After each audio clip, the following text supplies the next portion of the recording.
ভাই আমাদের চাঁদপুরের বিভিন্ন জায়গায় সৌদির সাথে মিল রেখে একদিন আগে ঈদ করে, এটা সারা দেশবাসী জানেন। এটা নিয়ে অনেক আলোচনা হয়, কিন্তু এরা কি করলো দেখেন, এরা দেখি সৌদির থেকে একদিন আগে আছে। মানে আজকে বৃহস্পতিবার তারা ঈদের নামাজ আদায় করতেছে, এই মুরব্বী সহ 4-5 জন, এটা সাদরা দরবার শরীফ। তো এই 4-5 জন মিলে তারা ঈদের নামাজ আদায় করতেছে সৌদির থেকেও আগে। চিন্তা করা যায় এরা কতটা আগে আছে, এর মানে কি? সর্বপ্রথম চাঁদ দেখার والعصر إن الإنسان لفي خسر إلا الذين آمنوا وعملوا الصالحات وتواصوا بالحق وتواصوا بالصبر. الله أكبر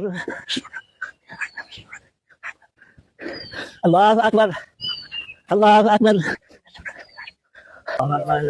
الله أكبر الله أكبر لا إله إلا الله. الحمد لله الجليل الأكبر الذي لا راد لما قدر ولا دافع لما أراد من نفع أو ضرر، خالق الجن والبشر ومنشئ أسماء في الفطر ومحيي الأرض بواسطة